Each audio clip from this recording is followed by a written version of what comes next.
আরে আমাকে এখানেই থাকতে হবে। ওদের সাথে কথা বললাম কিন্তু ওরা ছাড়ছে না। আরে ওরা ভীষণ স্ট্রিক্ট। হ্যাঁ, আরে যা যা বলার আমি সব কিছু বলে দেখেছি। তা নয় তো কি, আমার তো মনে হচ্ছে ইন্সপেক্টরটা পুরো পাগল আছে। আরে বলছে যে আমি নাকি 2 ঘন্টা ওখানে পৌঁছতে পারবো না, আর সেই জন্য আমাকে আবার ওর বাড়িতে ফিরতে হলো। আচ্ছা ঠিক আছে।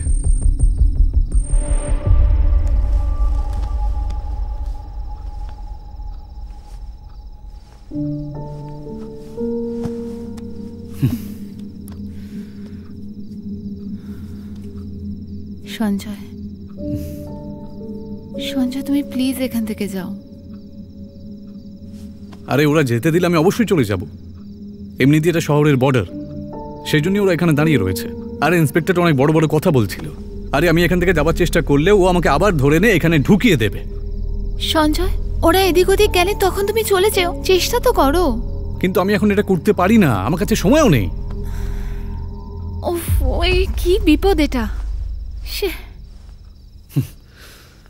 কিন্তু তোমার সমস্যাটা কোথায়?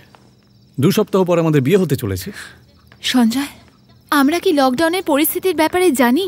হ্যাঁ বলো, বিয়ে তো পোস্টপনও করতে হতে পারে। কিন্তু বিয়ে কেন পোস্টপোন করবো আমরা? দেখো, আমি ভেবেই নিয়েছি আমাদের বিয়েতে সারা পৃথিবীর লোককে ডাকার কোনো দরকার নেই, বুঝতে পেরেছো? সিম্পল বিয়ে হবে, ফ্যামিলির লোকজন আসবে, ব্যাস। সঞ্জয়, তুমি এখান থেকে যাওয়ার চেষ্টা করো প্লিজ। কি করে বোঝাবো তোমায়? আরে বোঝানোর কোনো দরকারও নেই। আত্মীয় স্বজনরা জানতে পারলে প্রবলেম হয়ে যাবে সঞ্জয়। তুমি একটা কাজ করো, নিজের মাকে কল করো আর ওনাকে বলো আইজি অফিসে কল করতে, আমার জন্য একটা গাড়ি অ্যারেঞ্জ করে দিক, তারপর আমি এখান থেকে বেরিয়ে যাব। এখানে থাকার আমার কোনো শখ নেই। মাথাটা গরম করে দিচ্ছ আমার।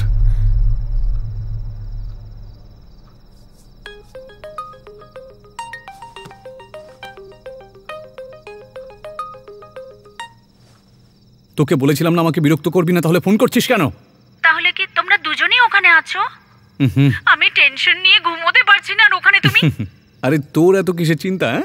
আমরা দুজন ছাড়া এখানে আরো একজন রয়েছে রে। ওকে। আরে ওর বাবার ছবিটা আমার দিকে তাকিয়ে আছে। চুপ করো, শুনে নেবে। একটা কাজ কর, তুই নিশ্চিন্তে ঘুমা, ঠিক আছে? তুমি কি সিচুয়েশনটা হ্যান্ডেল করতে পারবে? আরে তুই ফোনটা রাখবি নাকি? না, এমন কোনো ব্যাপার না। Hello,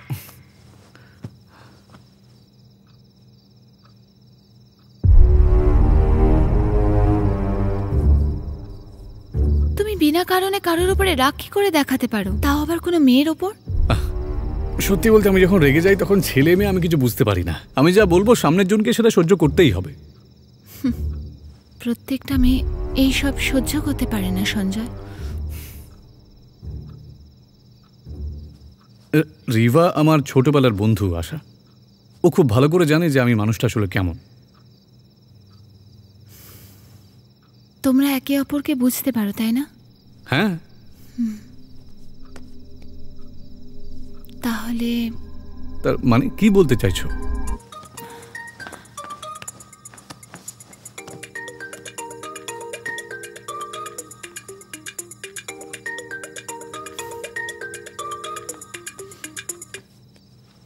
hello hello.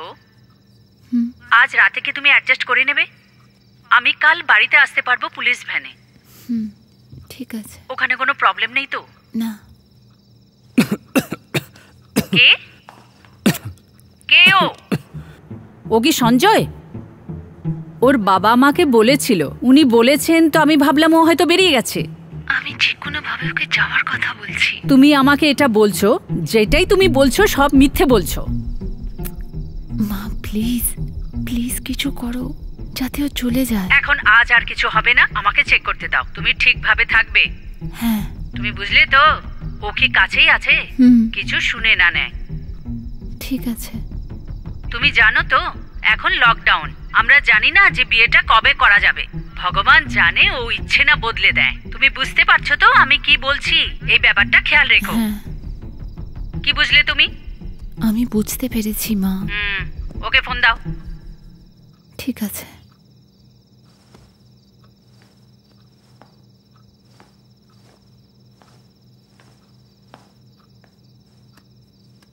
Hello Sanjay. Hello. তুমি ভালো তো?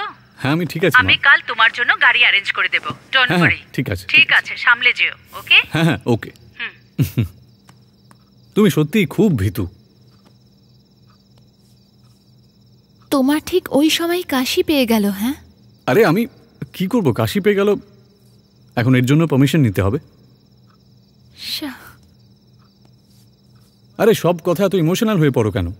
সঞ্জয়, আমি ইমোশনাল হচ্ছি না। তুমি জানো আমার মা শেষ অবধি আমায় কি বললেন? উনি মিথ্যাবাদী বললেন আমায়। আমি তোমায় বলেছিলাম আমার এসব পছন্দ নয়। তোমার মা সন্দেহ করে এর মানে তো এই নয় যে সারা দুনিয়া এখানেই শেষ হয়ে যাবে। তুমি এইভাবে কেন কথা বলছো? আমি এরকমই। হ্যাঁ? তুমি আমার মায়ের ব্যাপারে এরকম কি করে বলতে পারো? হ্যাঁ, আরে আশা, আমি তোমার মাকে নিয়ে কিছু বলছি না তো। না সঞ্জয়, তোমার বলার টোন একদম ঠিক ছিল না। দেখো আমার টোন এরকমই, আর আমিও তো এরকমই। সঞ্জয়, তুমি কি একটু কথাগুলো শান্তিতে বলতে পারো না? কিছুদিনের মধ্যেই আমার তোমার সাথে বিয়ে হতে চলেছে জানো। যদি আমার তোমাকে কিছু বলতে হয়, কথা বলতে হয়, তাহলে কি আমি বিনা সংকোচে কল করতে পারি? এই তোমরা ছেলেরা ভাবোটা কি রাগ দেখিয়ে কথা বলাটা ভালো? আমি তোমাকে এই জন্যই জিজ্ঞেস করছি কারণ আমি জানি না, কিন্তু কিন্তু আমার মনে হচ্ছে এটা ঠিক নয়। তুমি এক্ষুনি আমার সাথে যেভাবে কথা বলছিলে, আমার কাছে অনেক কিছু আছে জীবনের ব্যাপারে শেয়ার করার জন্য, বুঝে গেছো? এই সব শুনলে আমি কি শেয়ার করতে পারবো? আমি একটা জিনিস বুঝতে পারছি না যে তুমি এটা নিয়ে এত বাড়াবাড়ি কেন করছো বলো তো? দেখো সঞ্জয়, আমি কোনো ইস্যু বানাচ্ছি না। আবার তুমি সেই একই ভুল করছো।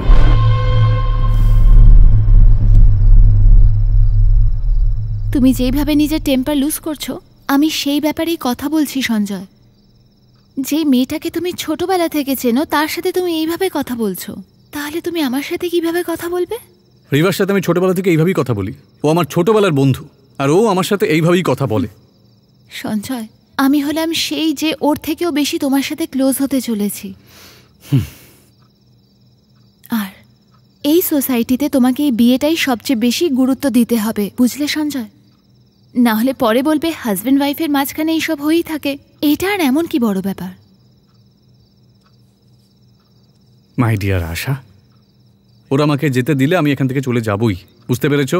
তাই এই মুহূর্তে এখন আমি আর এই ব্যাপারে কোনো কথা বলতে চাই না, প্লিজ। এবার অনেক হয়েছে। ও গড, আমি এসব কি করে সলভ করব? আরে তোমার মাথায় কি কিছু নেই? একবার তোমার মাকে বলো গাড়ি পাঠিয়ে দিতে, আমি চলে যাব এখান থেকে। এভাবে চোখ দেখাচ্ছ কেন আমাকে? হ্যাঁ, কি হলো? চুপ করে আছো কেন? উত্তর দাও।